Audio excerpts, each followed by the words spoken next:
You are watching TV Next. പ്രിയമുള്ള ആലത്തൂർ ശ്രീ അക്ഷയമൻ ദേവി ക്ഷേത്ര ദേവി ഭക്തരെ, നാട്ടുകാരെ,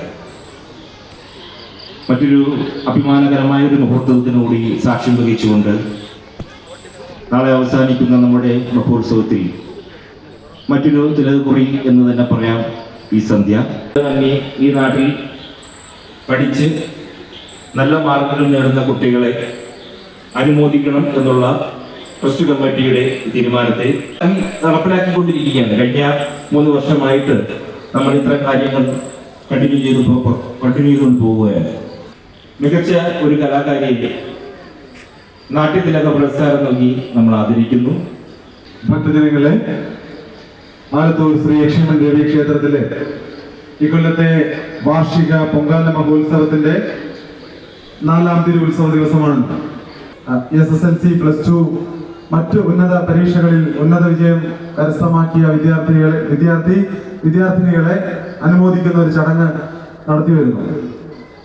അതിന് നമ്മുടെ നാട്ടിലെ എല്ലാവരുടെയും നിസ്സീമമായ സഹകരണം നമുക്ക് ഇതുവരെയും കിട്ടിയിട്ടുണ്ട്. തുടർന്നും അതുണ്ടാകണമെന്ന് അഭ്യർത്ഥിക്കുന്നു. അതോടൊപ്പം ഈ പുരസ്കാര രാവിൽ എന്റെ കർത്തവ്യം സ്വാഗതം പറയുക എന്നുള്ളതാണ്.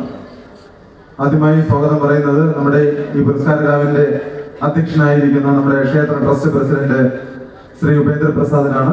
അദ്ദേഹത്തിന് എന്റെ പേരിലും ആലത്തൂർ ശ്രീ അക്ഷയമൻ ദേവി ക്ഷേത്ര ട്രസ്റ്റിന്റെ പേരിലും ഈ പുരസ്കാര രാവിലേക്ക് സ്വാഗതം ചെയ്യുന്നു. അടുത്തതായി വിശിഷ്ടാതിഥിയായി എത്തിയ നമുക്കെല്ലാവർക്കും സുപരിചിതനും നെയ്യാറ്റിൻകര ശബരിനാഥ് ജുവലറി ഉടമയുമായ അധ്യക്ഷൻ പറഞ്ഞതുപോലെ ആതുര ശുശ്രൂഷ രംഗത്ത് എണ്ണിയാൽ തീരാത്ത മികവുറ്റ പ്രവർത്തനങ്ങളുമായി മുന്നോട്ട് പോയിക്കൊണ്ടിരിക്കുന്ന ശ്രീ ഡോക്ടർ ശബരിനാഥ് അവരുടെ ഈ പുരസ്കാര രാവിന്റെ വിശിഷ്ടാതിഥിയായി ഞാൻ സ്വാഗതം ചെയ്യുന്നു. അടുത്തതായി സ്വാഗതം പറയേണ്ടത് നമ്മുടെ ക്ഷേത്ര ട്രസ്റ്റ് സെക്രട്ടറി ശ്രീ മഹേഷ് കുമാറിനാണ്. അദ്ദേഹത്തിനും നമ്മുടെ ക്ഷേത്രത്തിന്റെ പേരിലും എന്റെ വ്യക്തിപരമായ പേരിലും ഈ പുരസ്കാര രാവിലേക്ക് ഞാൻ സ്വാഗതം ചെയ്യുന്നു. നമ്മുടെ ട്രസ്റ്റ് മെമ്പറും ആയ ശ്രീ പ്രദീപ് കുമാർ, അദ്ദേഹത്തെയും ഞാൻ ക്ഷേത്ര ട്രസ്റ്റിന്റെ പേരിലും എന്റെ പേരിലും ഞാൻ ഈ പുരസ്കാര രാവിലേക്ക് സ്വാഗതം ചെയ്യുന്നു. നന്ദി.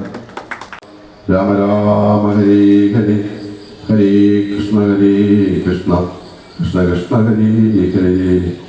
ഓം സർവമംഗളമംഗല്യേ ശിവേ സർവാദ്യസാധികേ ശരണേ ത്ര്യംബകേ ഗൗരി നാരായണി നമസ്തുതേ. കൃഷ്ണ.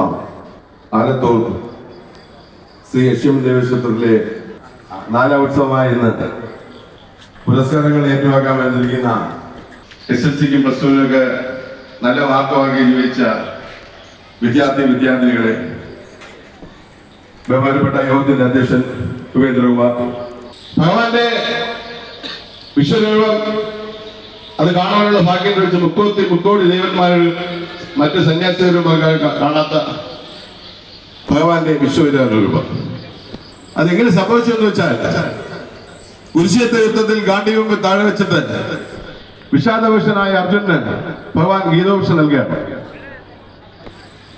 പ്രഭു, എന്റെ ബന്ധുക്കളെ എനിക്ക് അസഹിക്കാൻ കഴിയുന്നില്ല, എന്റെ കൈകാലുകൾ തളരുന്നു, എനിക്ക് ഊർജ്ജം നൽകണമെന്ന് പറഞ്ഞപ്പോൾ ഭഗവാൻ പറഞ്ഞു, നീ നിന്റെ കർമ്മം ചെയ്യുക, ഉദ്ദിഷ്ട ജാഗ്രത തന്നെ കർമ്മം ചെയ്താൽ മതി, നീ കർമ്മത്തിന്റെ ഫലം നീ ഇച്ഛിക്കണം, അത് ഞാനാണ് തരേണ്ടത്. അങ്ങനെ ഭഗവാന്റെ വിശ്വവിരൂപം കാണിച്ചുകൊണ്ട് കാൽക്കൽ വീണ ഭഗവാന്റെ ആ ഊർജ്ജത്തോടുകൂടി വീണ്ടും യുദ്ധം ചെയ്യാൻ ആരംഭിക്കുകയാണ് കുരുക്ഷേത്ര യുദ്ധത്തിലേക്ക്. ഞാനിത് പറയാൻ കാരണം എന്താണെന്ന് വെച്ചാൽ, നമ്മുടെ 18 പുരാണങ്ങളിലും പറയുന്ന ഈ കാര്യങ്ങൾ അത് സംസ്കൃതത്തിലായതുകൊണ്ട് നമുക്ക് പലർക്കും അത് വായിച്ചത് മനസ്സിലാക്കാൻ കഴിയുന്നില്ല. ആ മനസ്സിലാക്കണമെങ്കിൽ ഈ 18 പുരാണങ്ങൾ മാത്രം വായിച്ചുകൊണ്ട് മാത്രമായില്ല, അതിന്റെ അന്തരീയമായി ഒളിഞ്ഞിരിക്കുന്ന ആ ചൈതന്യത്തെ, ആ ഒരു അർത്ഥസന്ധമായ മനസ്സിലാക്കിയാൽ മാത്രമേ ജീവിതത്തിൽ മുന്നേറാൻ കഴിയുള്ളൂ.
ഈ ചാനൽ സബ്സ്ക്രൈബ് ചെയ്യാൻ റെഡ് ബട്ടൺ ക്ലിക്ക് ചെയ്യുക.